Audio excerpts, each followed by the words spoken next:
Heart. നമ്മളിന്ന് ഹാർട്ടിനെ കുറിച്ചാണ് പഠിക്കാൻ പോകുന്നത്. പഠിക്കുകയല്ല, മനസ്സിലാക്കുകയാണ്.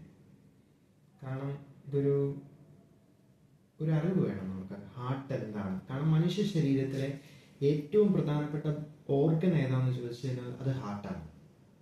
എന്തുകൊണ്ടാണ് ഹാർട്ടിന് ഇത്ര പ്രാധാന്യം കിട്ടുന്നത്? ഹാർട്ടിന് ഇത്ര പ്രാധാന്യം കിട്ടുന്നതിൻ്റെ കാരണം നമ്മുടെ ശരീരത്തിലെ ഏറ്റവും പ്രധാനപ്പെട്ട ഓർഗൻ എന്ന് പറയുന്നത് ബ്രെയിനാണ്. ആ ബ്രെയിനിലേക്കുള്ള സർക്കുലേഷൻ ഒരു 3 മിനിറ്റ് വൈകിയാൽ തീർച്ചയായിട്ടും ആൾ മരിക്കും. അപ്പം 3 മിനിറ്റത്തേന് ബ്രെയിനിലേക്കുള്ള സർക്കുലേഷൻ നിന്ന് പോയാൽ ആൾ മരിക്കും. അതാണ് സിറ്റുവേഷൻ എങ്കിൽ ഹാർട്ടിനെ എങ്ങനെയും പമ്പ് ചെയ്യിക്കുക എന്ന് പറയുന്നത് വളരെ പ്രധാനപ്പെട്ട കാര്യമാണ്. അതിനാണ് CPR, കാർഡിയാക് പൾമണറി റെസിസ്റ്റേഷൻ എന്ന് നമ്മൾ പറയും. എന്തുകൊണ്ടാണ് CPR കൊടുക്കുന്നത്? കാരണം പ്രവർത്തിക്കാൻ ബുദ്ധിമുട്ടുന്ന, പ്രവർത്തന ശേഷി നഷ്ടപ്പെട്ടു പോയ ഹാർട്ടിനെ എങ്ങനെയെങ്കിലും പണിയെടുപ്പിച്ച് നമ്മൾ ബ്രെയിനിലേക്കുള്ള സർക്കുലേഷൻ നിർത്താതെ നോക്കുകയാണ് CPR ചെയ്യുന്നത്. കാരണം ഓട്ടോമാറ്റിക്കായിട്ട് ആ പമ്പിങ് പരിപാടി നമ്മൾ ആർട്ടിഫിഷ്യലായിട്ട് ചെയ്തു കൊടുക്കുകയാണ് ചെയ്യുന്നത്. അപ്പം ഹാർട്ട് എന്ന് പറയുന്നത് ഒരു വൈറ്റൽ ഓർഗനാണ്. അപ്പം ഹാർട്ട് എന്ന സംഭവം പ്രവർത്തിക്കുമ്പോൾ അതിന് 2 പ്രധാനപ്പെട്ട ഭാഗമാണ്. ഒന്ന് കണ്ടക്ടിങ് സിസ്റ്റം ഓഫ് ഹാർട്ട്, അടുത്തത് സർക്കുലേറ്ററി സിസ്റ്റം ഓഫ് ഹാർട്ട്. ഇത് രണ്ടും നമ്മൾ പഠിക്കണം. കണ്ടക്ടിങ് സിസ്റ്റം ഓഫ് ഹാർട്ടും സർക്കുലേറ്ററി സിസ്റ്റം ഓഫ് ഹാർട്ടും. എന്താണ് കണ്ടക്ടിങ് സിസ്റ്റം ഓഫ് ഹാർട്ട്? അതായത് ഏത് സാധനത്തിനും പ്രവർത്തിക്കാൻ എനർജി വേണം. അതുപോലെ ഹാർട്ടിന് പ്രവർത്തിക്കാനുള്ള എനർജി കൊടുക്കുന്ന സംവിധാനമാണ് കണ്ടക്ടിങ് സിസ്റ്റം ഓഫ് ഹാർട്ട് എന്ന് പറയുന്നത്. എങ്ങനെയാണ് അത് പ്രവർത്തിക്കുന്നത്? ഹൈപ്പോതലാമസ്. അതുകൊണ്ട് ബ്രെയിൻ ഇഞ്ചുറിയിൽ ഹൈപ്പോതലാമസിന് എന്തെങ്കിലും സംഭവിച്ചു കഴിഞ്ഞാൽ അത് വളരെ പ്രധാനപ്പെട്ട ഒരു പ്രശ്നമാണ്. കാരണം എല്ലാം നിന്നുപോയി. അപ്പം ഹൈപ്പോതലാമസിന്റെ കീഴില് ഓട്ടോണമിക് നെർവസ് സിസ്റ്റം എന്ന് പറയുന്ന ഒരു ഗ്രൂപ്പ് ഉണ്ട്. ഈ ഓട്ടോണമിക് നെർവസ് സിസ്റ്റം ആണ് ഈ കണ്ടക്ടിങ് സിസ്റ്റത്തെ കൺട്രോൾ ചെയ്യുന്നത്. ഓട്ടോണമിക് നെർവസ് സിസ്റ്റം എന്ന് പറഞ്ഞാൽ നമ്മൾ പലപ്പോഴും ഉറങ്ങുമ്പോഴും നമ്മൾ അറിയാതെ തന്നെ നമ്മുടെ ശരീരത്തിൽ ഡൈജഷൻ അതിനൊരു ഉദാഹരണമാണ്. കാരണം നമ്മൾ നടന്നാലും പറഞ്ഞാലും പറഞ്ഞില്ലെങ്കിലും ഡൈജഷൻ നടക്കും, ചെയ്തില്ലെങ്കിലും ശ്വാസം എടുക്കും. നമ്മൾ ഓടുമ്പം ശ്വാസം കൂടുതൽ, ബോഡിക്ക് ഓക്സിജൻ കൂടുതൽ വേണ്ടി വരുമ്പോൾ തന്നെത്താനെ ബോഡി പ്രവർത്തിച്ചോളും, നമ്മളെ കൊണ്ട് കൂടുതൽ ശ്വാസം എടുപ്പിച്ചോളും. ഇങ്ങനെയുള്ള പ്രവർത്തനത്തിന് കണ്ടക്ടിങ് സിസ്റ്റം, ഓട്ടോണമിക് നെർവസ് സിസ്റ്റമാണ് ഇത് പ്രവർത്തിക്കുന്നത്. പെട്ടെന്ന് ആക്സിഡന്റ് ഉണ്ടാകുമ്പോൾ നമ്മൾ പെട്ടെന്ന് കൈ പൊക്കുന്നു. ഇതൊക്കെ ഓട്ടോണമിക് നെർവസ് സിസ്റ്റത്തിന്റെ അണ്ടറിലാണ്. വോളണ്ടറി കൺട്രോൾ അല്ല, ഇൻവോളണ്ടറി കൺട്രോളാണ്. അപ്പം ഈ ഓട്ടോണമിക് നെർവസ് സിസ്റ്റത്തിന്റെ കീഴിലാണ് ഇത് പ്രവർത്തിക്കുന്നത്. അപ്പൊ എങ്ങനെയാണ് ഓട്ടോണമിക് നെർവസ് സിസ്റ്റത്തിന്റെ മെസ്സേജ് അനുസരിച്ച് ഹാർട്ടിന്റെ ചേംബറിൽ ഇവിടെയായിട്ട് SA നോഡ് എന്ന് പറയുന്ന ഒരു നോഡുണ്ട്. SA നോഡ്, സൈനോവിയൽ നോഡ് എന്നും അതിന് പറയും.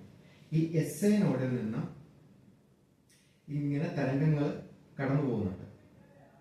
ഈ തരംഗങ്ങൾ കടന്ന് ഇവിടെ വന്ന് ഇത് ചേരുന്നുണ്ട്. ഇതിന് പറയുന്ന, ഈ ഭാഗത്തിന് പറയുന്നതാണ് AV node, atrioventricular node. SA node, AV node. ഈ AV നോഡ് വഴി വീണ്ടും ബണ്ടിൽ ഓഫ് ഹിസ് എന്ന് പറയുന്ന ഒരു കട്ടിയുള്ള ഒരു മേഖലയിലൂടെ ഇതിങ്ങനെ കടന്നു വരുന്നുണ്ട്. ഈ ബണ്ടിൽ ഓഫ് ഹിസിന്റെ അവസാനം ബണ്ടിൽ ഓഫ് ഹിസ് എന്നാണ് ഇതിന് പറയുന്നത്.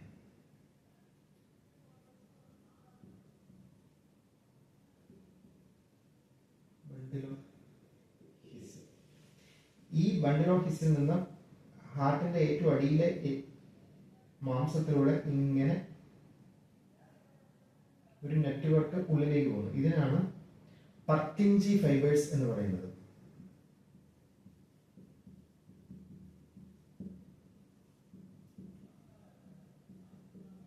പർക്കിൻജി ഫൈബേഴ്സ് എന്ന് പറയുന്നത്. അപ്പം ഇവിടെ ഉണ്ടാകുന്ന ഇലക്ട്രിക് കറണ്ട് ഇങ്ങനെ കടന്നു വന്ന് AV നോഡിലെത്തി പർക്കിൻജി ബണ്ടിൽ ഓഫ് ഹിസിലൂടെ പർക്കിൻജി ഫൈബറിലെത്തി അവസാനിക്കുന്നു. ഇതാണ് കണ്ടക്ടിങ് സിസ്റ്റം ഓഫ് ഹാർട്ട് എന്ന് പറയുന്നത്. കണ്ടക്ഷൻ എന്ന് പറയുന്നത് എന്താണ്? കണ്ടക്ട് ചെയ്യുക, ഒരു സംഭവത്തെ, ഒരു സംവിധാനത്തെ നടത്തിക്കുക, മുന്നോട്ട് കൊണ്ടുപോവുക. അതാണ് ഇതിന്റെ പരിപാടി. ഈ സംഭവത്തിന്, ഈ കണ്ടക്ടിങ് സിസ്റ്റത്തിന് എന്തെങ്കിലും സംഭവിച്ചു കഴിഞ്ഞാൽ, ഇലക്ട്രോലൈറ്റ്സിലെ ECGയിലൊക്കെ വേരിയേഷൻ ഉണ്ടാകുന്നതൊക്കെ കണ്ടക്ടിങ് സിസ്റ്റത്തിന്റെ പ്രശ്നങ്ങളാണ്. ഇതിന് എന്തെങ്കിലും ഒരു തകരാറ് ഉണ്ടായി കഴിഞ്ഞാൽ അപ്പ പേഷ്യന്റിന് പേസ് മേക്കർ ഇട്ട് കൊടുക്കേണ്ടി വരും. പേസ് മേക്കർ, അതിന് കംപ്ലീറ്റ് ഹാർട്ട് ബ്ലോക്ക് എന്നാണ് പറയുന്നത്. Complete heart block. Heart block സംഭവങ്ങൾ ബ്ലോക്ക് ആയതല്ല, ഈ കംപ്ലീറ്റ് ഹാർട്ട് ബ്ലോക്ക് എന്ന് പറഞ്ഞാൽ ഈ കണ്ടക്ടിങ് സിസ്റ്റം ബ്ലോക്ക് ആയിപ്പോയി. അയാൾക്ക് കൊടുക്കുന്ന ട്രീറ്റ്മെന്റ് ആണ് പേസ് മേക്കർ. പേസ് മേക്കർക്ക് ആർട്ടിഫിഷ്യൽ ആയിട്ട് ഈ SI നോഡിലേക്ക് നമ്മൾ കറണ്ട് ഇട്ട് കൊടുക്കുക. മനസ്സിലായോ? ഇതാണ് കണ്ടക്ടിങ് സിസ്റ്റം ഓഫ് ഹാർട്ട്. ഇനി അടുത്ത സംഭവമാണ് സർക്കുലേറ്ററി സിസ്റ്റം ഓഫ് ഹാർട്ട്.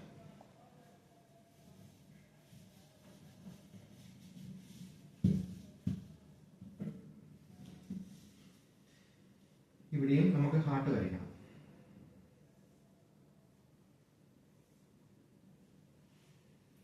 നമുക്കറിയാം ഹാർട്ടിലേക്ക് ബ്ലഡ് വരുന്നത് എങ്ങനെയാ? സർക്കുലേറ്ററി സിസ്റ്റമാണ്, സർക്കുലേഷൻ ആണ്. സുപ്പീരിയർ വീന കാവയിൽ നിന്നും ഇൻഫീരിയർ വീന കാവയിൽ നിന്നും ബ്ലഡ് റൈറ്റ് ആർട്ടറിയത്തിലേക്ക് വരുന്നു. റൈറ്റ് ആർട്ടറിയത്തിൽ വരുന്ന ബ്ലഡ് ഇത് പ്യൂരിഫൈഡ് ബ്ലഡ് അല്ല, ഇത് വീനസ് ബ്ലഡ് ആണ്. അതായത് നീല കളറുള്ള ഓക്സിജനേറ്റഡ് അല്ലാത്ത ബ്ലഡ്. ഇത് റൈറ്റ് ആർട്ടറിയത്തിൽ നിന്ന് ട്രൈക്സ്പിഡ് വാൽവ് വഴി റൈറ്റ് വെൻട്രിക്കിളിലേക്ക് വരും. മനസ്സിലായോ? റൈറ്റ് വെൻട്രിക്കിളിലേക്ക്. ഈ റൈറ്റ് വെൻട്രിക്കിളിൽ നിന്ന് പൾമണറി ആർട്ടറി വഴി ഇങ്ങനെ ഇതിന്റെ ഹാർട്ടിന്റെ കുക ഇങ്ങനെ കിടക്കുക വഴി ഇത് ലെൻസിലേക്ക് പ്യൂരിഫിക്കേഷന് വേണ്ടിയിട്ട് പോകും. രണ്ട് ലെൻസിലേക്കും ഇങ്ങനെ ഒരു ലൈൻ ഉണ്ട്, പ്യൂരിഫിക്കേഷൻ വേണ്ടിയിട്ട് പോകും. ലെൻസിൽ ചെന്ന് പ്യൂരിഫൈഡ് ആയിട്ട് അത് വീണ്ടും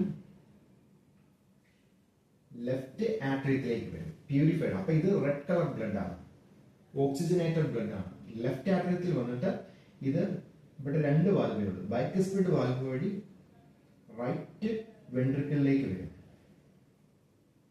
റൈറ്റ് പോട്ടെ ലെഫ്റ്റ് വെൻട്രിക്കിളിലേക്ക് വരും. ലെഫ്റ്റ് വെൻട്രിക്കിളിൽ നിന്ന് ഇത് സർക്കുലേഷന് വേണ്ടിയിട്ട് അയോട്ട വഴി മുകളിലേക്ക് പോകും. ഇതിങ്ങനെയാണ് പോകുന്നത്. ഞാൻ അങ്ങനെ വരച്ചതേ ഉള്ളൂ മനസ്സിലാക്കാൻ വേണ്ടിയിട്ട്. ലെഫ്റ്റ് വെൻട്രിക്കിൾ വഴി. ഇനിയിപ്പോ നമ്മൾ ശ്രദ്ധിച്ച് ഹാർട്ടിനെ എന്തെങ്കിലും ശ്രദ്ധിച്ചിട്ടുണ്ടെങ്കിൽ കാണും, ഇത് ഈ റൈറ്റ് ഭാഗം ഇച്ചിരി ചെറുതും ലെഫ്റ്റ് ഭാഗം വലുതുമായിരിക്കും. ഇതിന്റെ കാരണം എന്താന്ന് പറഞ്ഞാൽ ഇത് വെറും ലെൻസിലേക്ക് പോകുന്ന സർക്കുലേഷനാണ്, വലിയ പവർ ഒന്നും വേണ്ട. പക്ഷെ മറ്റൊന്ന് പറയുന്നത് ലെഫ്റ്റ് വെൻട്രിക്കിളിൽ നിന്ന് ഭയങ്കര കട്ടിയാണ്, വലുതാണ്. കാരണം ഇത് സിസ്റ്റമിക് സർക്കുലേഷനാണ്, ബോഡിയിലേക്ക് മുഴുവൻ കൊടുക്കുന്ന സർക്കുലേഷനാണ്. ഇതാണ് ഹാർട്ട്. മനസ്സിലായോ? വലിയ കാര്യമൊന്നുമില്ല, വളരെ സിമ്പിൾ ആയിട്ടുള്ള കാര്യമുള്ള. ഇനിയിപ്പോ നമുക്കൊരു ചോദ്യം ചോദിക്കാം. അപ്പൊ എന്താ heart attack? MI, myocardial infarction എന്നൊക്കെ പറയുന്ന സംഭവങ്ങൾ, ഇതുമായിട്ട് ബന്ധമൊന്നുമില്ല. ഈ ഹാർട്ടിന് നമ്മൾ പറഞ്ഞല്ലോ, ഹാർട്ടിന് ഈ ഇവിടെ ഈ അയോട്ട വഴി ബ്ലഡ് ഹാർട്ടിൽ നിന്ന് പമ്പ് ചെയ്യുന്നുണ്ട്. പക്ഷെ ഡയസ്റ്റോളിക് പ്രഷറിന്റെ സമയത്ത് നമുക്ക് സിസ്റ്റോളിക്കും ഡയസ്റ്റോളിക്കും പ്രഷർ നോക്കും. സിസ്റ്റോളിക്ക് 120 ആണെങ്കിൽ ഡയസ്റ്റോളിക് ഒരു 80 ആയിരിക്കും. ഈ 80 തന്നെ മെയിൻറ്റെയിൻ ചെയ്യണം. ഈ ഡയസ്റ്റോളിക് ബ്ലഡ് പ്രഷർ കുറഞ്ഞു പോയാൽ ഹാർട്ടിന്റെ റെസ്റ്റിംഗ് ടൈമിലാണ്, അതായത് ഡയസ്റ്റോളിക് ബ്ലഡ് പ്രഷറിന്റെ സമയത്താണ് ഹാർട്ട് പുറത്തേക്ക് തള്ളുന്ന ബ്ലഡ് മേളിലേക്ക് മുഴുവൻ ശരീരത്തിനും വേണ്ടിയിട്ട് തള്ളുന്ന ബ്ലഡ് തിരിച്ചു വരും. ആ തിരിച്ചു വരുമ്പോൾ ഉണ്ടാകുന്ന പ്രഷറാണ് 80 എന്ന് പറയുന്നത്. ഈ പ്രഷറാണ് ശരിക്കും ഹാർട്ടിന്റെ സർക്കുലേഷനുള്ള ബ്ലഡ് കൊടുക്കുന്നത്. ഇത് ഹാർട്ടിന് കൊടുക്കുന്ന ഹാർട്ട് തന്നെ ശരീരത്തിൽ ഏറ്റവും കൂടുതൽ ബ്ലഡ്, ഏതാ 60% ബ്ലഡ് ഹാർട്ട് തന്നെയാണ് എടുക്കുന്നത്. കാരണം മേളിൽ അത് ഡയസ്റ്റോളിക് പ്രഷറിന്റെ സമയത്താണ് എടുക്കുന്നത്. അതുകൊണ്ടാണ് ഡയസ്റ്റോളിക് പ്രഷർ കുറഞ്ഞു പോയാലാണ് നമ്മൾ എപ്പോഴും IABP എന്ന് പറയുന്നൊരു മെഷീൻ ഇട്ട് കൊടുക്കും. എന്ന് വെച്ചാൽ ഡയസ്റ്റോളിക് പ്രഷർ കൂട്ടാനാണ് അത് കൊടുക്കുന്നത്. കാരണം ഹാർട്ടിലേക്കുള്ള സർക്കുലേഷൻ കുറയരുത്. മനസ്സിലായോ? അപ്പം ഈ MI എന്ന് പറഞ്ഞാൽ എന്താ? എം ഐ എന്ന് പറഞ്ഞു കഴിഞ്ഞാൽ ഈ ഹാർട്ടിന് സർക്കുലേഷൻ കൊടുക്കുന്ന കുറെ നെർവുകളുണ്ട്, കുറെ ആർട്ടറികളുണ്ട്. ഈ ആർട്ടറികൾ എവിടെയെങ്കിലും ബ്ലോക്ക് ആയാൽ, ഇപ്പം ഇവിടെ ഈ റൈറ്റ് ആർട്ടറിയത്തെ നിയന്ത്രിക്കുന്ന ആർട്ടറി, റൈറ്റ് വെൻട്രിക്കിളിനെ നിയന്ത്രിക്കുന്ന ആർട്ടറി, ലെഫ്റ്റ് ആർട്ടറിയത്തെ നിയന്ത്രിക്കുന്ന ആർട്ടറി, ലെഫ്റ്റ് വെൻട്രിക്കിളിനെ നിയന്ത്രിക്കുന്ന ആർട്ടറി, ഇങ്ങോട്ടൊക്കെ സർക്കുലേഷൻ കൊടുക്കുന്ന ആർട്ടറി, ഇവര് എവിടെയോ നമ്മുടെ ബോഡിയിൽ ഒരുപാട് കൊളസ്ട്രോൾ ഉള്ളത് ഇവിടുത്തെ ഭാഗം അങ്ങ് ബ്ലോക്കായി. ബ്ലോക്ക് ആകുമ്പോൾ എന്ത് പറ്റും? റൈറ്റ് ആർട്ടറിയത്തിന്റെ ഫംഗ്ഷൻ കുറഞ്ഞു. ഈ സന്ദേശങ്ങളെല്ലാം വരുന്നുണ്ടെങ്കിലും റൈറ്റ് ആർട്ടറിയത്തിന് പ്രവർത്തിക്കാനുള്ള ശേഷിയില്ല. കാരണം സർക്കുലേഷൻ കുറഞ്ഞു. സോ കുറഞ്ഞ ബ്ലഡ് വെച്ച് ഈ ആർട്ടറിയത്തിന്, ഇത്രയും സ്പീഡിലിരിക്കുന്ന ആർട്ടറിയത്തിന്, ലെഫ്റ്റ് ആർട്ടറിയത്തിന് പ്രവർത്തിക്കാൻ പറ്റത്തില്ല. അപ്പൊ എന്ത് ചെയ്യും? ഇവിടെ പതിയെ ബ്ലഡ് കിട്ടാതെ വരുമ്പോൾ സ്വാഭാവികമായിട്ട് ബോഡിയിൽ നെക്രോസിസ്, അതായത് പസ് ഫോർമേഷൻ ചെയ്യാൻ തുടങ്ങും. കാരണം അങ്ങോട്ടുള്ള സർക്കുലേഷൻ പോയി ആ ഭാഗം ചെയ്യാൻ തുടങ്ങും. അങ്ങനെ ചെയ്യുമ്പം ചീഞ്ഞു പോയാൽ ഇങ്ങോട്ടേക്ക് ഒരിക്കലും ആള് കിട്ടത്തില്ല, ആള് മരിച്ചു പോകും. അപ്പൊ ചെയ്യുക എന്ന് പറയുന്നത് മയോകാർഡിയൽ ഇൻഫ്രാക്ഷൻ ആണ്. അപ്പൊ അതുണ്ടാകാതിരിക്കാൻ ഹാർട്ട് അറ്റാക്കിന് പെട്ടെന്ന് ട്രീറ്റ്മെന്റ് കൊടുക്കും, പ്രയോറിറ്റിയാണ്. എല്ലാ കേസും മാറ്റി വെച്ച് ഇത് കൊടുക്കും. കാരണം ബോഡീസ് ഇത് ചീഞ്ഞു പോയി കഴിഞ്ഞാൽ, അതായത് നെക്രോസിസിലേക്ക് പോയാൽ, പഴുത്തു പോയാൽ ഒന്നും ചെയ്യാൻ പറ്റത്തില്ല. അതുപോലെ തന്നെ ലെഫ്റ്റ് ആർട്ടറിയത്തിന്റെ ഭാഗത്താണ് ബ്ലോക്ക് ഉണ്ടാകുന്നതെങ്കിൽ ഇതുണ്ടല്ലേ, ഇതിങ്ങനെ വരുക, ഇവിടെയാണ് ബ്ലോക്ക് ഉണ്ടാകുന്നതെന്ന് വെച്ചു. ഇവിടെ ബ്ലോക്ക് ഉണ്ടായി ഈ ഭാഗം പ്രവർത്തിക്കുകയില്ല, ബോഡി മുഴുവൻ തീർന്നു പോകും. അപ്പൊ എന്ത് ചെയ്യും?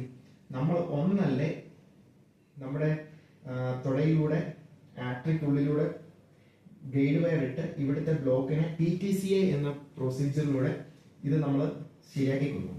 എന്ന് വെച്ചാൽ ഒരു ചെറിയ കുഴലിട്ട് ആ ബ്ലഡ് വെസൽസിനെ ഇതിങ്ങനെ വലുതാക്കി നിർത്തും. അപ്പൊ ഇവിടെ ബ്ലോക്ക് ഉണ്ട്, ആ ബ്ലോക്കിനേക്കാളും വലുതായിട്ട് ഈ സ്റ്റണ്ട് ഇങ്ങനെ നിൽക്കുക. അല്ലെങ്കിൽ നമ്മൾ എന്ത് ചെയ്യും?